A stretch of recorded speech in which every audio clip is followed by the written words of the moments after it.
আসসালামু আলাইকুম প্রিয় শিক্ষার্থীরা, আজকে যশোর বোর্ড 2025 সালের একটা প্রশ্ন সমাধান করব। আমাদের নবম দশম শ্রেণীর গণিত বইয়ের 13 অধ্যায়ের একটা প্রশ্ন। চলো আমরা আলোচনা করি। এখানে উদ্দীপক দেওয়া আছে, আর ক নম্বর প্রশ্নে এখানে আমাদের বলা আছে এই যে একটা ধারা দিয়ে বলতেছে ধারাটির কোন পদ 353। ঠিক আছে, কোন পদ?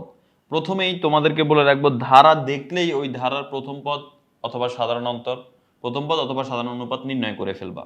তো যেমন এই ধারাটা দিয়ে আমাদের বলছে এটার কোন পদ 353। তার আগে তুমি এই ধারাটার প্রথম পদ কে 5, সাধারণ অন্তর কি 9 থেকে 5 বিয়োগ করলে 4, তার মানে সাধারণ অন্তর হচ্ছে 4। আমরা নির্ণয় করে ফেললাম, তার মানে বুঝতে পারলাম এটা একটা সমান্তর ধারা।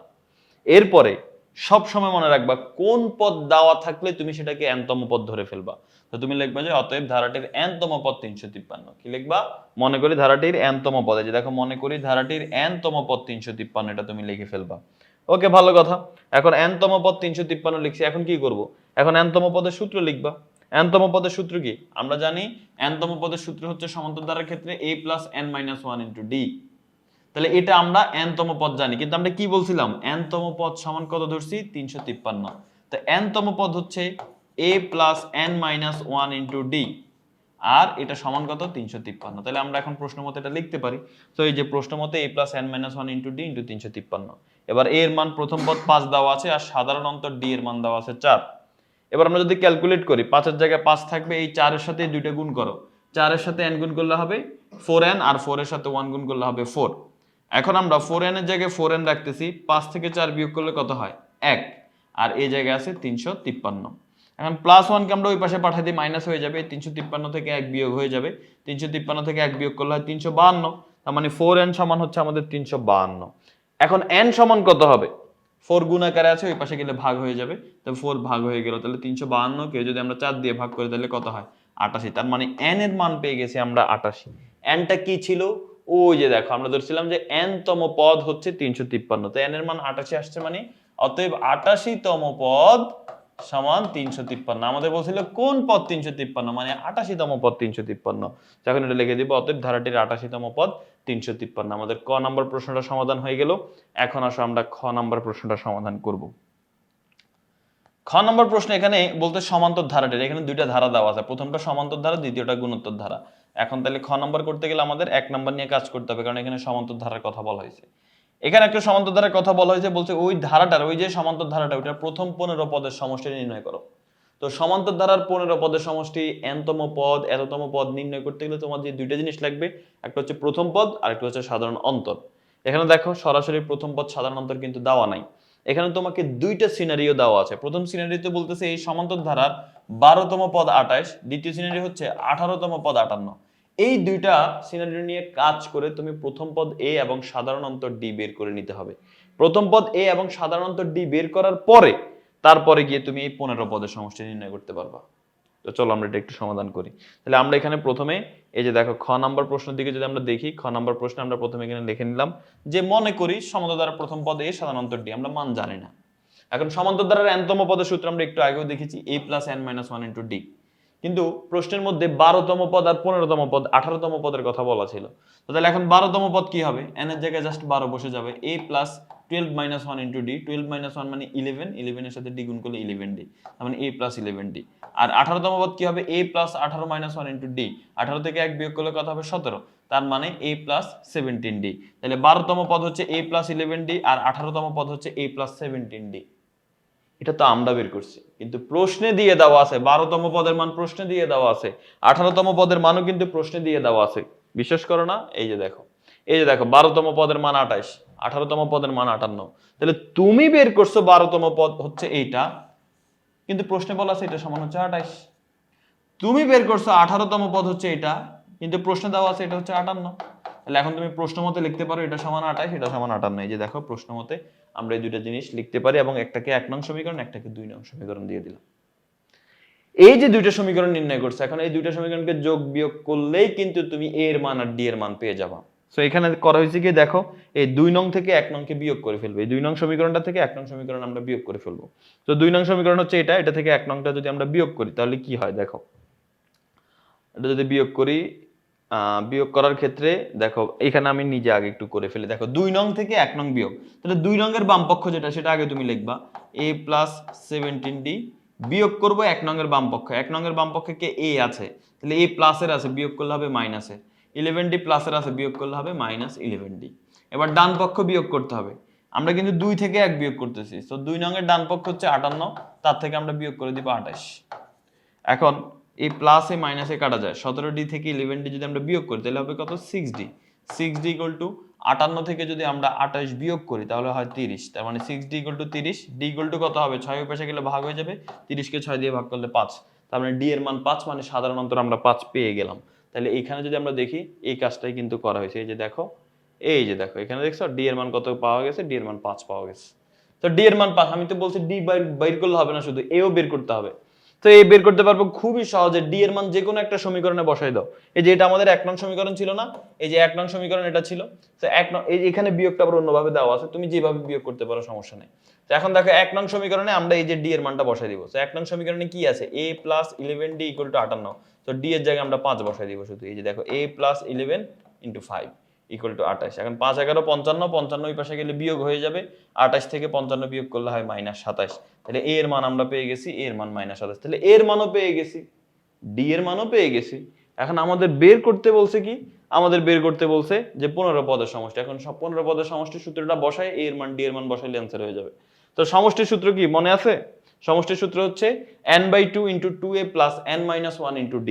তো আমরা এই যে দেখো সমান্তর দ্বারা n সংখ্যক পদের সমষ্টি হচ্ছে n/2 * 2a + n-1 * d। তাহলে এখন 15 পদের সমষ্টি কি হবে, n এর জায়গায় জাস্ট 15 বসায় যাবে। এই যে দেখো 15/2 * 2a + n-1 মানে হবে 15 - 1 * d। এর মান -27 আমরা বের করছি, আর d এর মান কত, এই যে লাস্টে যে d ছিল, এই যে d, এই d এর মান হচ্ছে 5। মানগুলো বসাই দিয়েছি এখানে সরাসরি। এবার এটাকে ক্যালকুলেট করলে आंसर হয়ে যাবে। কিভাবে, এই -27 এর সাথে 2 গুণ করলে হবে -54, 15 থেকে 1 বিয়োগ করলে 14, 14 এর সাথে 5 গুণ করলে কত হবে 70। এখন -54 আর +70 মিলে কত হয় 16। তাহলে 15/2 * 16, এর 2 16 কাছে কয়বার যাবে 8 বার যাবে, 8 এর সাথে 15 গুণ করলে 120, তার মানে 15 পদের সমষ্টি আমরা নির্ণয় করে ফেললাম কত 120। শেষ, আমাদের খ নম্বর প্রশ্নটাও কিন্তু সমাধান হয়ে গেল। সর্বশেষ আমরা যদি দেখি গ নাম্বার প্রশ্নটা, গ নাম্বার প্রশ্নটা গুণোত্তর ধারা সংক্রান্ত। এখানে বলতেছে গুণোত্তর ধারা নির্ণয় করো, খুবই খুবই খুবই গুরুত্বপূর্ণ একটা প্রশ্ন, গুণোত্তর ধারাটি নির্ণয় করো। দেখো একটি গুণোত্তর ধারার দেওয়া নাই সরাসরি, দুইটা জিনিস দেওয়া আছে, পঞ্চম পদ আর অষ্টম পদ, সেটা থেকে আমাদের এখন গুণোত্তর ধারাটা নির্ণয় করতে হবে।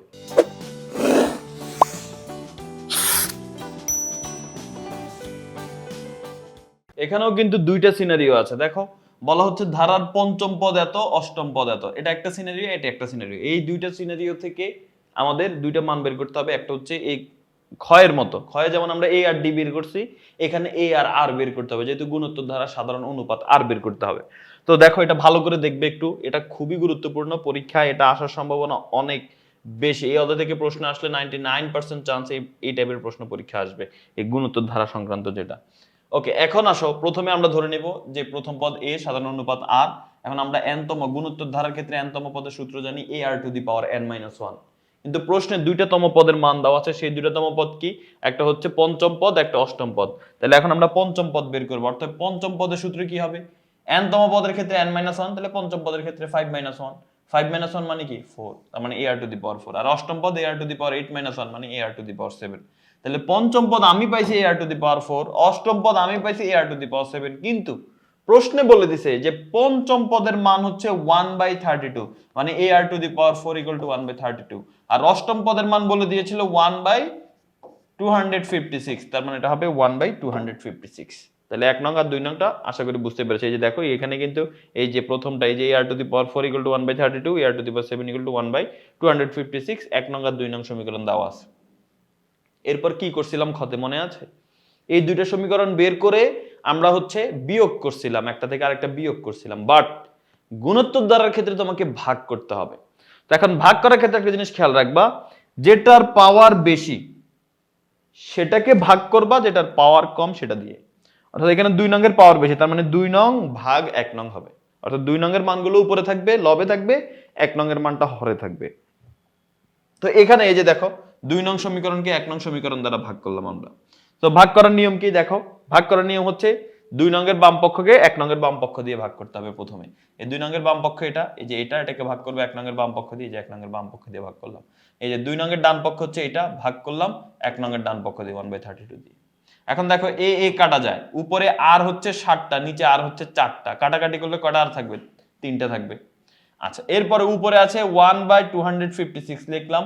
এরপরে যে ভাগ চিহ্নটা আছে এটাকে আমরা গুণ করে দিব, গুণ করলে নিচের গুলো কি হয়ে যাবে? উল্টে যাবে, 32 উপরে চলে যাবে, 1 নিচে চলে যাবে, 32 উপরে 1 নিচে। এবার যদি আমরা কাটাকাটি করি, 32 256 এর কাছে 8 বার যায়, তার মানে এখানে থাকে শুধু 1/8। এখন এখানে কিউব আছে না, বাম পাশে আর কিউব, এখানেও তোমাকে কিউব আনতে হবে। কিউব আনার জন্য কি লিখবো আমরা? 1/2 হোল কিউব। এই যে দেখো 1/2 হোল কিউব লিখলাম, কারণ 1 কে কিউব করলে 1 হয়, 2 কে কিউব করলে 8 হয়।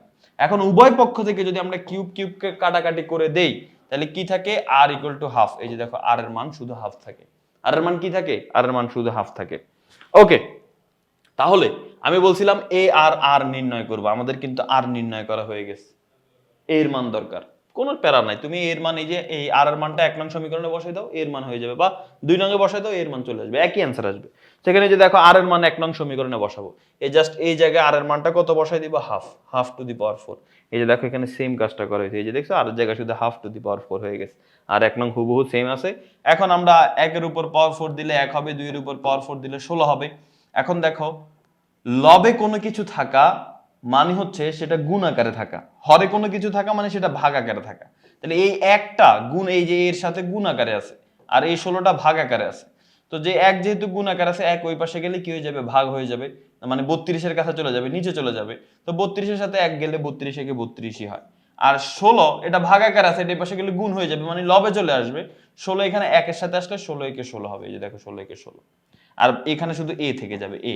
এখন 16 একে 16, 16 দুগুণে 32, তার মানে উপরে 1 নিচে 2, হাফ। তাহলে a এর মান আমরা পেয়ে গেছি হাফ। তাহলে a এর মান হাফ এবং r এর মান, দুইটার মানই কিন্তু আমরা হাফ পেয়ে গেছি। এখন a এর মান r এর মান তোমার কাছে যদি চলে আসে, তোমাকে এখন গুণোত্তর দ্বারা যাই নির্ণয় করতে বলে তুমি পারবা। সমান্তর দ্বারার ক্ষেত্রে a এর মান আর d এর মান যদি তোমার কাছে থাকে, তোমাকে যা নির্ণয় করতে বলে তুমি নির্ণয় করতে পারবা। তো এখন তোমার কাছে a এর মান আর r এর মান আছে, মানে তুমি একদম চিল, ঠিক আছে। এখন কি কি করতে বলছে দেখো তো, বলছে কি? ধারাটি নির্ণয় করো। তো ধারা নির্ণয় করবো আমরা এখন। দেখো ধারা নির্ণয় করতে গেলে আমাদের কি করতে হয়? গুণোত্তর ধারা। দেখো এই ধারা নির্ণয় করতে গেলে এটা লিখতে হয়। এটা আসলো কোত্থেকে? দেখো ধারার নিয়ম কি? প্রথমে প্রথম পদ থাকবে, যোগ তারপর দ্বিতীয় পদ থাকবে, যোগ তারপর তৃতীয় পদ থাকবে, যোগ চতুর্থ পদ, এরকম ডট ডট ডট হবে। এটাই তো ধারার নিয়ম। এখন গুণোত্তর ধারার প্রথম পদ মানে কি? a, তার মানে প্রথম পদটা হবে a, এই জন্য এখানে a হয়েছে। প্লাস দ্বিতীয় পদ, গুণোত্তর ধারার দ্বিতীয় পদ কি? ar⁻2 - 1। তো ar⁻2 থেকে 1 বিয়োগ করলে কত হয়? 1। ar⁻1, পাওয়ার 1 লেখা লাগে না, মানে ar। তার মানে দ্বিতীয় পদ হচ্ছে ar, তার মানে দ্বিতীয় পদটা হবে ar। এবার তৃতীয় পদ, তৃতীয় পদ কি হবে বলো তো? ar⁻3 - 1। 3 - 1 মানে কত বলো? 3 - 1 মানে হচ্ছে 2, মানে ar²। তার মানে তৃতীয় পদটা হচ্ছে ar², তার মানে এই তৃতীয় পদটা কি হবে? এটা হবে ar²। এই যে দেখো তৃতীয় পদ ar²।